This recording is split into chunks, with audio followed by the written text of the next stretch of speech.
Bismillahirrahmanirrahim. Assalamualaikum warahmatullahi wabarakatuh. Selamat datang kembali di channel Aksara Islam. Sahabat beriman, dalam Islam, malaikat adalah makhluk yang diciptakan dari cahaya oleh Allah Subhanahu wa Ta'ala. Maka dari itu, malaikat tidak pernah berdosa dan sangat taat kepada Allah Subhanahu wa Ta'ala. Malaikat diciptakan bertujuan untuk melakukan tugas-tugas tertentu, salah satunya menjalankan tugas mendoakan hamba Allah di dunia.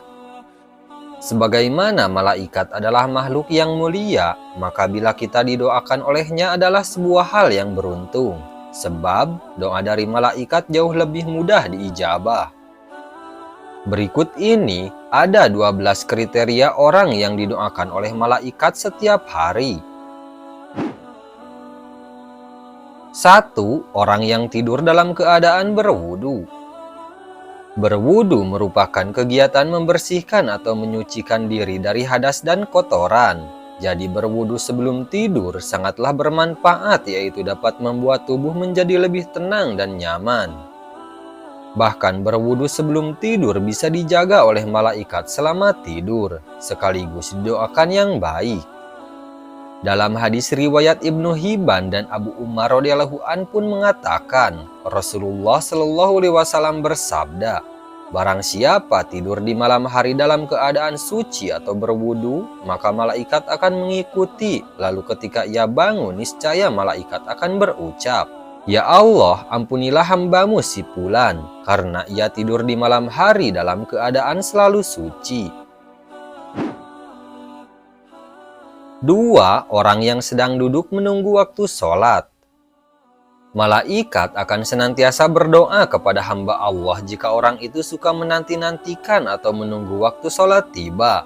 Orang yang selalu menunggu waktu sholat dalam keadaan suci, maka akan mendapat ampunan dari Allah Subhanahu wa Ta'ala. Imam Ibnu Huzaimah meriwayatkan salah satu hadis dalam kitab sahihnya bahwa sesungguhnya Rasulullah Shallallahu alaihi wasallam bersabda, tidaklah seseorang di antara kalian duduk menunggu sholat selama ia berada dalam keadaan suci, melainkan para malaikat akan mendoakannya, ya Allah, ampunilah ia, ya Allah, sayangilah ia. 3. Orang yang berada di saf jamaah paling depan.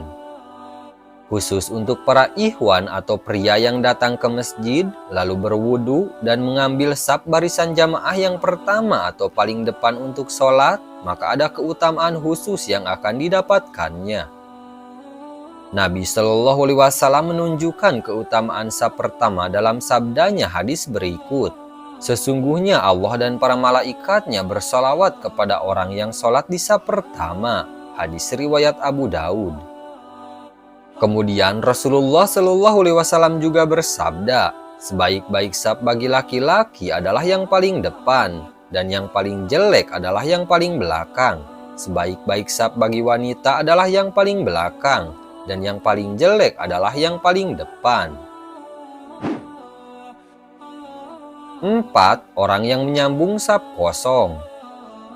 Pasalnya, barisan atau saf sholat harus sempurna. Tidak boleh ada sela-sela yang kosong, harus rapat dan lurus supaya seperti berbarisnya para malaikat di sisi Rob mereka, yang selalu menyempurnakan saf-saf atau barisan, rapat serta lurus dalam barisannya. Rasulullah Shallallahu alaihi wasallam bersabda, sesungguhnya Allah dan para malaikatnya selalu mendoakan orang-orang yang menyambung saf-saf dalam sholat. Siapa saja yang mengisi bagian saf yang lowong, akan diangkat derajatnya oleh Allah satu tingkat. Hadis riwayat Ibnu Majah. 5. Orang yang mengucap amin setelah imam membaca Al-Fatihah. Sholat adalah amalan wajib yang pertama kali dihisab. Oleh karena itu, sholat harus disempurnakan dari takbiratul ihram hingga tahiyat akhir supaya kita diselamatkan oleh Allah kelak. Seperti amalan dalam sholat yang perlu diperhatikan dan seringkali dianggap remeh, yaitu mengucapkan kata amin setelah imam membaca Al-Fatihah. Padahal mengucapkan amin tersebut merupakan perhiasan sholat dan memiliki keutamaan yang luar biasa.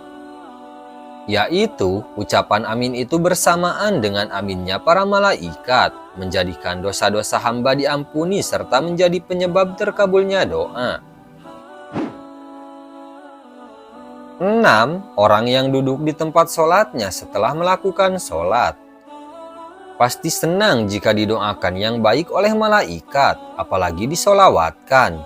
Itu juga merupakan doanya malaikat bagi orang yang selalu duduk di tempat sholatnya setelah melakukan sholat. Lebih baik kita duduk dulu setelah melaksanakan sholat, yaitu diisi dengan zikir dan doa, sehingga malaikat akan mendoakan kita yang terbaik di hadapan Allah Subhanahu wa Ta'ala. 7. Orang yang melakukan sholat subuh dan asar secara berjamaah. Sholat subuh memiliki keistimewaan tersendiri. Subuh adalah waktunya para malaikat berkumpul datang sehingga ada banyak hal tak terkira. Namun biasanya di waktu tersebut merupakan hal yang memberatkan untuk melakukan sholat. Butuh perjuangan untuk bisa melakukan kewajiban tersebut. Seperti contohnya orang melewati waktu subuh karena tidak bangun pagi. Padahal sholat subuh bisa disaksikan banyak malaikat. Begitupun dengan sholat asar, waktu tersebut orang sangat sibuk, merasa enggan dalam melakukan kewajiban, padahal dua-duanya punya keutamaan yang luar biasa, apalagi secara berjamaah. 8. Orang yang mendoakan saudaranya tanpa sepengetahuan orang yang didoakan. Doa itu memang sungguh dahsyat, karena selain punya segudang manfaat yang lebih baik, dengan doa kita dapat didoakan balik oleh malaikat, bahkan doanya lebih baik lagi dari itu. Bila orang yang mendoakan saudaranya tanpa sepengetahuan orang yang didoakan, doa tersebut akan segera dikabulkan. 9. Orang yang bersedekah. Sedekah adalah amalan yang sangat mulia dengan banyak keutamaannya. Dengan sedekah, kita akan jadi lebih naik derajat karena seperti dikatakan dalam firman-Nya, Quran Surah Al-Hadid ayat 18 yang artinya, sesungguhnya orang-orang yang bersedekah baik laki-laki maupun perempuan dan meminjamkan kepada Allah dengan pinjaman yang baik akan dilipat gandakan balasannya bagi mereka dan mereka akan mendapat pahala yang mulia. Selain itu, akan ditambahkan pula dengan doa para malaikat, memang sungguh luar biasa kekuatan dari amalan sedekah ini. 10. Orang yang sedang sahur. Di balik waktu sahur, ternyata ada keutamaan yang jarang kita ketahui, yaitu bisa mendatangkan berkah kebaikan dan pahala yang mengalir. Berkah datangnya dari Allah, sungguh beruntungnya orang yang sedang sahur akan mendapatkan sholawat dari Allah dan doa para malaikat. Di waktu tersebut, kita dapat meluangkan waktu untuk lebih banyak beribadah kepadanya, jadi pahala senantiasa mengalir terus. 11. Orang yang sedang menjenguk orang sakit. Seseorang yang menjenguk orang sakit juga punya keberkahan yang hakiki, bahwa orang yang menjenguk orang sakit akan diberikan pahala serta keberkahan dari Allah, sebagaimana dijelaskan dalam hadis riwayat Ibnu Majah berikut.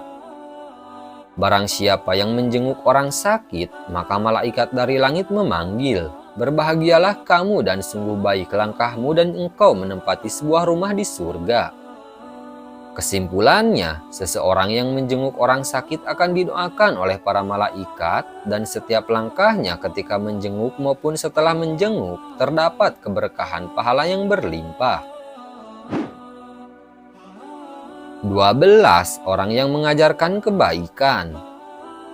Berbuat baiklah ke semua orang, sekecil apapun, kalimat tersebut sudah seringkali kita dengar. Tapi dari kalimat sederhana itu memang harus kita terapkan dalam hidup. Sebagai umat muslim, kita diperintahkan untuk selalu mengajarkan dan mengajak manusia kepada kebaikan. Maka pahalanya akan menjadi untukmu juga. Selain itu, orang yang senantiasa memberikan kebaikan juga akan didoakan malaikat. Dengan mengajarkan atau mengajak kebaikan, sama dengan kita berdakwah di jalan Allah dan dapat mencegah orang lain dari kemungkaran. Sungguh luar biasa pahala bagi orang tersebut.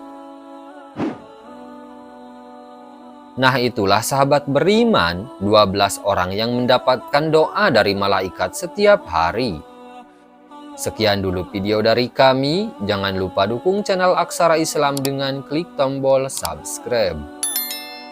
Assalamualaikum warahmatullahi wabarakatuh.